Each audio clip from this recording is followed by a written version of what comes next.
say that a journey of 1,000 miles begins with a single step.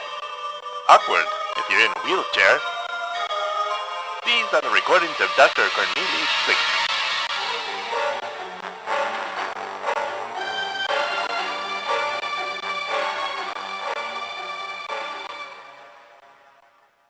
Do you make lists? Are you a list maker? I certainly am. Big believer in lists, that's me.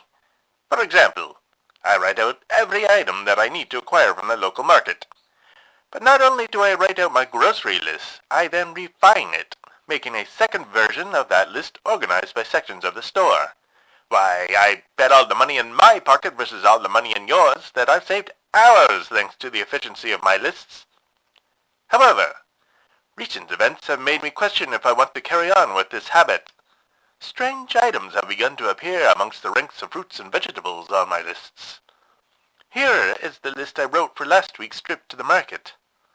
Bread, donuts if they're in season, pork tenderloin, person who won't be missed, rack of lamb, goat's blood, potatoes, Brussels sprouts, fennel, wickedly curved dagger that will hurt a lot, lettuce, carrots, apples, canned tuna fish, a location where screams will not be heard for miles around, and a cheese of some kind.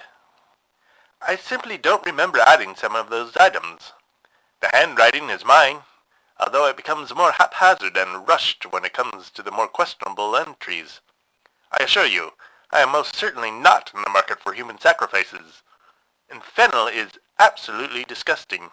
I'd rather suck on a well-used shoe. Ha! I've done it again.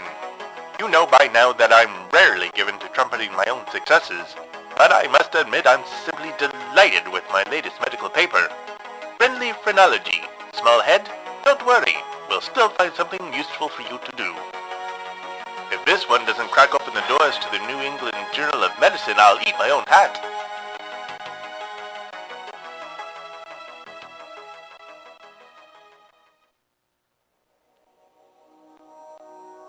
Hockey goes wonderfully well. My legs remembered how to skate in a far quicker fashion than I had expected. My stamina is up, my belly is slimming down, and my stick handling is progressing at a pleasant clip. The fellows I play with are all upstanding chaps. A good fun lot, all out just to have a good time in the company of their fellow man, with very little competitiveness to mar the spirit of camaraderie that extends like a fine mist between us all. There's really only one thing that puts a damper on our weekly games. The ice screams and bleeds as we run our ice skates up and down its length. Worse still, everyone swears the screaming sounds like their father's. We've tried switching ice rinks. No luck. The screams and blood follow us wherever we go to hold the game. For most of us, it's been an uphill battle to overcome reacting to that sound. Except for Cole Platzner. He seems to take great delight in really digging his blades into the ice. Laughs out loud when blood bubbles up from the new cuts in the ice made underneath his feet. He yells out, "Take that, Dad," multiple times per session. It's fairly disturbing and throws a number of us off our game. Children are no longer encouraged to come watch their fathers play. What was once a wholesome gathering of men seeking some exercise and companionship has become a trial of watching a man work out his hatred for his father on some innocent and unsuspecting ice. On the other hand, my goodness, can that man drive a puck home? His wrist shot should be studied by professionals. He might have violent resentment towards his paterfamilias, but boy, oh boy, is he ever handy to have around when you're down 2 points in the third period.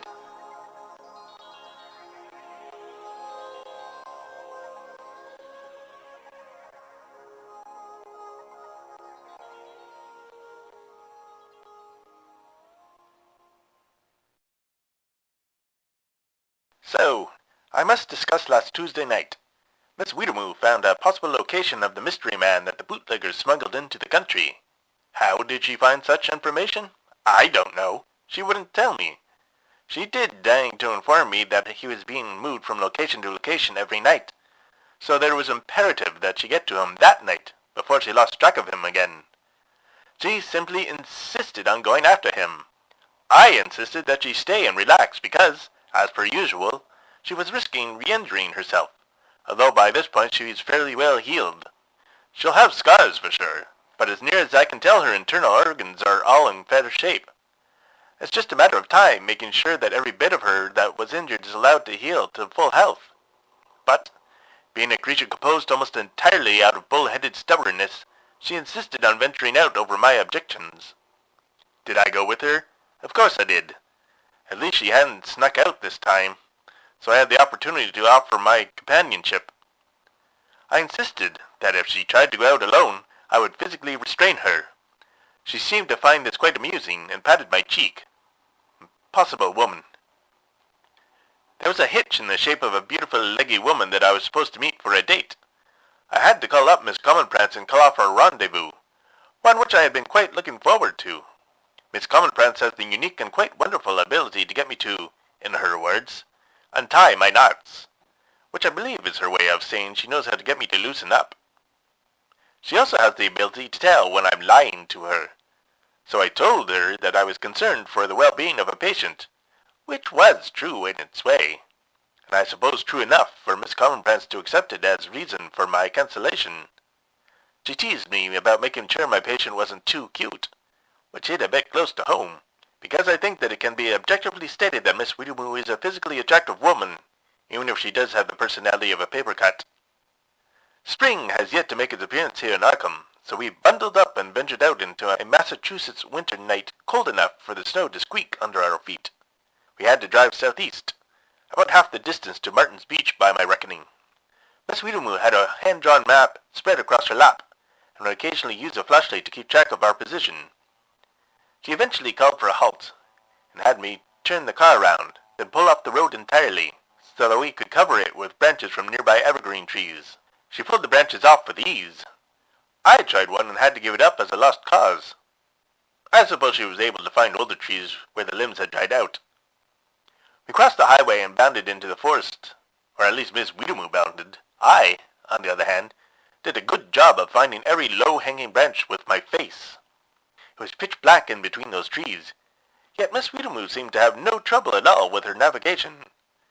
In fact, she was so quick and silent, more like a sleek animal, that I lost sight of her on multiple occasions until she came back for me. Finally, she became so annoyed that she grabbed my hand in that surprisingly strong grip of hers and led me onward until we saw the log cabin. She urged me to drop down on my belly beside her, and then we slid up on a rock to look down at the layout. Peering over the edge, we saw a remote log structure, well maintained, that I supposed to be a hunting lodge. However, if it was a hunting lodge, it belonged to someone with some money behind them, because it resembled a small, well-appointed home more than it did a simple shack for hunters to take shelter in. Smoke was curling from the chimney. Flickering orange fire or lantern light danced around the edges of the curtains. Miss Weetamoo nudged me and pointed. At first, I couldn't make out what she was indicating because of the dark, but then I saw it. Or, to be more precise, I saw them. 3 men with Tommy guns, doing circular patrol routes around the structure. I felt quite foolish, not having thought to bring a weapon with us. I was a veteran of war, after all, the Great War at that, and my pistol had become my closest companion. I had become lax in my acknowledgement of the world's violence while living in Arkham, and perhaps deliberately so. So there we were, defenseless, within a snowball's distance of at least 3 well-armed men. Well, that was that as far as I was concerned. We would have to turn back. I turned to whisper as much to Miss Weetamoo, but she had turned at the exact same moment, and our faces almost pressed together. I expected to see my fear reflected back at me in her native features, but instead I saw excitement. Call it a feral sort of joy. She reached up and turned my head so she could press her lips next to my ear. She told me to wait here and, if she rescued the kidnapped Middle Eastern man, to get him to her grandmother and brothers if she should follow. Before I could object, she was gone, slipping away into darkness, my ears still warm from her breath. I don't know how to describe what happened next, because I could barely see it. One moment, there were 3 men circling the log house. Then there were 2. The third man not reappearing from around the far corner of the building. Then there was 1. This last ignorant chap was marching around the close side of the log house, stamping his feet, his hands tucked under his arms. He was upright, Then there was a blur that came up behind him. Then he was down on the ground. When the blur came to a rest, it was Miss Weetamoo, bending down to pull the gun away from the man's limp form. I believe she broke it down and tossed the pieces in different directions. She turned and gave me a cheery wave up in my direction that crept around the far side of the house out of my sight. There is no way for me to explain to you properly what I had just witnessed. I mean, that man was up, then he was down, lickety-split. If you've listened to any of my previous phonographic rolls, you'll know that I have borne witness to a great many odd and terrible occurrences during my years in Arkham. But in a way, this was the most disquieting, because in this instance, they had been caused by a woman I had known, or thought I'd known, for years. Perhaps it was akin to the shock of finding out your father has a whole other family in another town, or that your mother was actually from Venus. It was all so very strange. I didn't have long to contemplate Miss Weetamoo, because gunfire erupted inside the house. I could see the flare of the gun muzzles around the edges of the curtains. I jumped up and began to rush down, naturally filled with concern for Miss Weetamoo. How foolish I had been to let the woman give me instructions. I ran around to the front of the house, but skidded to a stop when the door opened. I was out in the open. If someone came through with a gun, I was done. The easiest of targets. But it was Miss Weetamoo. She looked at my raised fist and gave me her smirk, something that she knows enrages me. I moved forward anyway and checked her, looking for wounds. She seemed quite unhurt. In fact, if I recall correctly, she wasn't even breathing at an accelerated pace, in spite of the fact that she had certainly just been the target of an astonishing amount of gunfire. I asked if there was anyone inside who needed my medical assistance. She assured me that there was nobody still within my help. She also told me that our mystery man was no longer on the premises. However, she was confident that he had been there and been put to work. She held up some documents that I couldn't make out in the dark and said they were partial translations. She suggested we go before more bootleggers showed up to relieve their compatriots. I followed her back through the woods. Watching her back as she moved easily between the trees, I had to wonder, just who had I had in my home these past few years?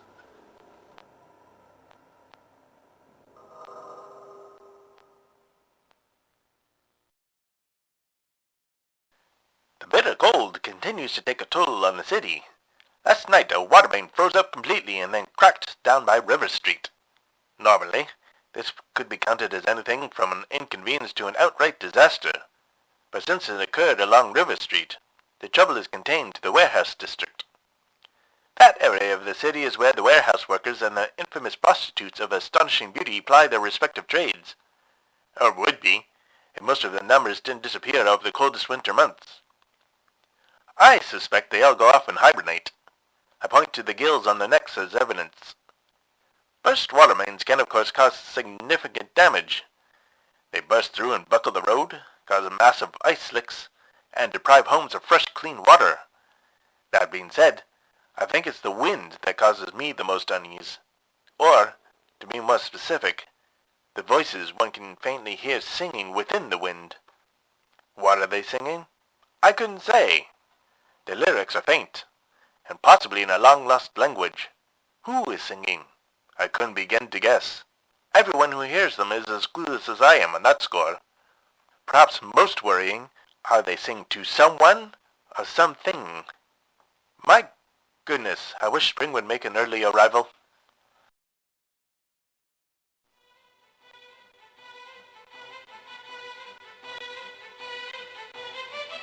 Is it warmer where you are, dear listeners? I certainly hope so. I hope you are hearing the first robins of the year. Hopefully, you've had your first day where you could go about without a heavy coat. With any luck, you didn't just discover that your housekeeper for many years is capable of shocking violence, which she commits with a smile. Oh, and flowers. It'd be nice if your flowers were starting to bloom. You let me know.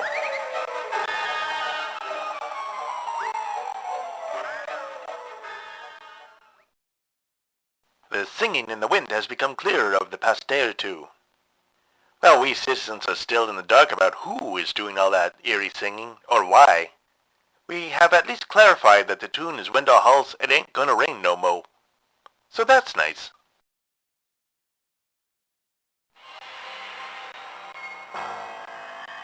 Overnight for Observation was created by Daniel Fox.